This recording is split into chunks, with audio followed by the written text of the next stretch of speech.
नमस्कार दोस्तों, मेरा नाम है मनीष कुमार सिंह और आपका स्वागत है 4 पीएम महाराष्ट्र पे। दोस्तों, महाराष्ट्र में वर्ली के हिट एंड रन केस से महाराष्ट्र सरकार की किरकिरी लगातार हो रही है। खास तौर से तब से जब से एकनाथ शिंदे के ही एक नेता का नाम इस केस से जुड़ गया। अब इस बीच महाराष्ट्र के सीएम एकनाथ शिंदे का एक बयान सामने आया है। महाराष्ट्र के मुख्यमंत्री एकनाथ शिंदे ने चिंता जताते हुए कहा है कि आम लोगों की जान हमारे लिए अनमोल है। मैंने राज्य पुलिस को हिट एंड रन मामले में पूरी गंभीरता से निपटने और न्याय सुनिश्चित करने का निर्देश दे दिया है। इसके अलावा हम हिट एंड रन के अपराधियों के लिए सख्त कानून और कठोर दंड लागू कर रहे हैं। अब ऐसे जितने भी मामले होंगे उस पर सख्ती से निपटा जाएगा। ये बात जो है वो महाराष्ट्र के सीएम एकनाथ शिंदे कह रहे हैं। मुंबई के वर्ली इलाके में रविवार को हुई घातक बीएमडब्ल्यू कार दुर्घटना के मामलों को लेकर मुख्यमंत्री एकनाथ शिंदे ने चिंता जताई है। सीएम ने कहा कि महाराष्ट्र में हिट एंड रन की घटनाओं में हुई बढ़ोतरी से मैं बहुत चिंतित हूं। यह असहनीय है कि शक्तिशाली और प्रभावशाली लोग सिस्टम में हेराफेरी करने के लिए अपने पद का दुरुपयोग करते हैं। न्याय की ऐसी विफलता मेरी सरकार द्वारा बर्दाश्त नहीं किया जाएगा। ये बात जो है महाराष्ट्र के सीएम एकनाथ शिंदे कह रहे हैं। हम आपको बता दें कि महाराष्ट्र के जो सरकार है वो जब से इस तरह के केस सामने आने लगे हैं तब से विपक्ष लगातार महाराष्ट्र सरकार को घेर रहा है इन सवालों के घेरे में। अब ऐसे में महाराष्ट्र के सीएम एकनाथ शिंदे हैं वो भी अपना पक्ष जो है वो क्लियर करते यहाँ दिखाई दे रहे हैं। और क्योंकि लगातार विपक्ष जो है उन पर हमलावर था, जिस तरीके से हमने देखा कि शरद चंद्र पवार के जो पार्टी के नेता हैं जयंत पाटिल, किस तरीके से उन्होंने गंभीर आरोप लगाते हुए महाराष्ट्र सरकार को और शिंदे सरकार को घेरने की कोशिश की। उसके बारे में भी हम बात करेंगे, लेकिन आगे और क्या कुछ खबर है पहले उस पर हम लोग चलते हैं। और इसके बाद महाराष्ट्र के सीएम एकनाथ शिंदे हैं और सोशल नेटवर्किंग साइट पर जो है लिखा उन्होंने कि आम लोगों की जान हमारे लिए अनमोल है। मैंने राज्य पुलिस को इन मामलों को पूरी गंभीरता से निपटने और न्याय सुनिश्चित करने का निर्देश दिया है। इसके अलावा हिट एंड रन के अपराधियों के लिए सख्त कानून और कठोर दंड लागू कर रहे हैं। ये बात जो है महाराष्ट्र के सीएम एकनाथ शिंदे कह रहे हैं। आगे कहते हैं, जब तक मैं राज्य का मुख्यमंत्री हूं, किसी भी व्यक्ति को, चाहे वह अमीर हो, प्रभावशाली हो या नौकरशाहों का या मंत्रियों की संतान हो, किसी भी पार्टी से जुड़ा हो, छूट नहीं मिलेगी। अन्याय के प्रति मेरा नजरिया जीरो टॉलरेंस का है। ये बात जो है सोशल मीडिया पर एकनाथ शिंदे ने लिखा, एक्स पर शेयर किया है और वहां पर ये सारी बातें उन्होंने कही हैं। साथ ही साथ ये भी कहा है कि जितने भी नागरिक हैं उनकी सुरक्षित जो है वो बनाना है हमारा, और महाराष्ट्र बनाने के लिए हम प्रतिबद्ध हैं कि सबकी सुरक्षा हो, सुरक्षित महाराष्ट्र हो। ये तमाम बातें कह रहे हैं सीएम एकनाथ शिंदे। लेकिन कुछ दिनों पहले ही जो जयंत पाटिल हैं शरद पवार के एनसीपी के, उन्होंने काफी गंभीर आरोप लगाए थे और महाराष्ट्र सरकार को घेरने की कोशिश की थी। महाराष्ट्र के वर्ली में पुणे हिट एंड रन जैसी दुर्घटना सामने आने के बाद शरद पवार गुट के नेता जयंत पाटिल ने प्रदेश के एकनाथ शिंदे की सरकार को घेरते हुए आरोप लगाया कि उन्होंने वर्ली में हिट एंड रन की घटना को बेहद ही गंभीर मामला बताया और राज्य सरकार से इसके बारे में पॉलिसी लाने की मांग की थी। ये उन्होंने पहले मांग की थी, जिसको लेकर के अब तमाम ने जो विपक्ष है उन्होंने एकनाथ शिंदे को घेरने की कोशिश शुरू कर दी थी। शरद पवार के जो गुट है, महाराष्ट्र के जो अध्यक्ष है उनके जयंत पाटिल, उन्होंने कहा कि आज भी गंभीर घटना हुई है, क्योंकि उससे पहले भी कई सारे ऐसे इंसिडेंट हो चुके थे और शिंदे गुट के नेता के बेटे की गाड़ी है, उन्होंने बोला।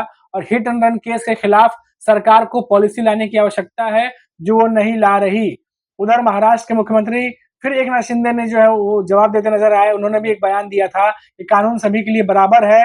और जो खबर पीटीआई के हवाले से आई थी कि उसमें कहा गया था कि उसके मुताबिक कि पूछे जाने पर कि क्या इस दुर्घटना में शामिल व्यक्ति शिवसेना के किसी नेता का बेटा है, इस पर शिंदे ने कहा था कि कानून सभी के लिए बराबर है और सरकार हर मामले को एक नजरिए से देखती है। इस दुर्घटना के लिए कोई अलग नियम नहीं होगा। ये बात क्लियर किया था महाराष्ट्र के सीएम एकनाथ शिंदे ने। लेकिन जिस तरीके से अभी कार्रवाई चल रही थी और जिस तरीके से घटना सामने आई है, उसके बाद से विपक्ष लगातार महाराष्ट्र के सरकार को लगातार वो घेर रहा है। मुंबई के वर्ली इलाके में रविवार को 7 जुलाई को सुबह एक बीएमडब्ल्यू कार ने एक बाइक को टक्कर मार दी, जिससे उस पर सवार एक महिला की मौत हो गई। पुलिस ने मुंबई में हुए हिट एंड रन मामले में शामिल कार की तलाशी ली और पीटीआई की जो रिपोर्ट है उसके मुताबिक वर्ली पुलिस थाने के एक अधिकारी ने बताया कि महिला की पहचान कावेरी नाकवा के नाम से हुई थी और वह एनी बेसेंट रोड पर अपने पति के साथ जो है वो जा रहे थे। तभी बीएमडब्ल्यू कार के ड्राइवर ने गाड़ी पर से नियंत्रण खो दिया और ये टक्कर हुई। तो ये तमाम बातें जो है वो सामने आई हैं, जिसके बाद से विपक्ष लगातार महाराष्ट्र के सरकार पर, मुख्यमंत्री एकनाथ शिंदे को घेरता दिखाई दे रहा है और उसी का जवाब देते हुए एक तरीके से कह सकते हैं कि जिस तरीके से महाराष्ट्र की सरकार, हमने आपको पहले ही बताया कि इस समय जो माहौल है, कोई भी ऐसी चीज वो नहीं चाहेंगे जिससे उनका इमेज जो है वो खराब हो और लोगों के बीच एक गलत इमेज जाए। क्योंकि लोकसभा इलेक्शन में हमने देखा कि जिस तरीके से महायुति को जनता ने जो है वो नकार करके एमवीए गठबंधन के पाले में जो है सीटें ज्यादा गई, उन्हें वोट ज्यादा पड़े, जिसकी वजह से 30 सीटों तक जो है वो एमवीए गठबंधन पहुंचा। वहीं महायुति की बात करें तो 17 सीटों पर सिमट के रह गए। अब ऐसे में जो स्थिति बनी हुई है, लगातार महायुति ये कोशिश कर रही है कि महाराष्ट्र की जनता को वापस अपने खेमे में लाया जाए, उन्हें जो है अच्छे बजट पेश किए गए और अच्छे अच्छे स्कीम लाई गए ताकि जो लोग हैं उनको फायदा पहुंचाया जाए और लोगों को लगे कि सरकार काम कर रही है। इसीलिए महाराष्ट्र में जो मानसून सत्र था, ये भी बहुत इंपॉर्टेंट माना जा रहा था, जब लगातार चल रहा है। हालांकि मानसून सत्र में नेता आपस में उलझते हुए नजर आए, लेकिन जिस तरीके से अजित पवार ने बजट पेश किया, उस बजट को देख के समझ में आ गया था कि ये बजट जो है वो चुनाव को ध्यान में रख करके बनाया जा रहा है और ये बात मैसेज लोगों तक पहुंचाई जा रही है कि सरकार किस तरीके से जनता के हित में काम कर रही है। और ये सब के बीच अगर इस तरह की दुर्घटना सामने आती है तो महाराष्ट्र की राजनीति इतनी गरमाई हुई है कि तुरंत राजनीतिक सरगर्मियां तेज हो जाती हैं और राजनीतिक टूल जो है वो पकड़ लेता है। और ऐसे में देखा गया कि जो जितने भी तमाम विपक्षी नेता थे, उन्होंने तुरंत एकनाथ शिंदे और महाराष्ट्र सरकार को घेरे में लेना शुरू किया, जिसके बाद जो एकनाथ शिंदे वो एक्शन में आए और तमाम पुलिस अधिकारियों से बातचीत करते दिखाई दिए, कई सारे इंटरव्यूज और अपने रिएक्शन शेयर किए उन्होंने इस घटना पर।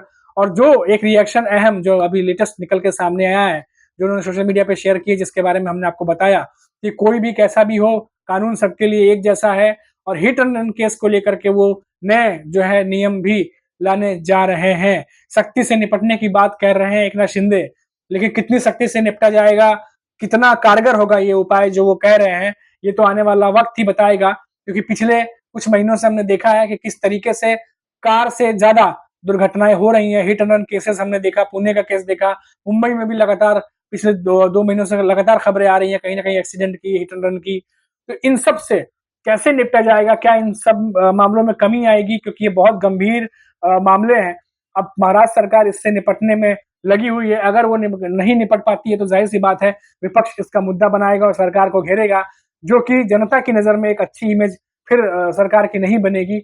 इसलिए सरकार भी कोशिश कर रही है कि कैसे भी करके जो है इसका एक सोल्यूशन निकाला जाए और न्याय किया जाए। इस पर पूरा ध्यान दे रही है, वही महाराष्ट्र के सीएम एकनाथ शिंदे कहते हैं यहाँ पे दिखाई दे रहे हैं।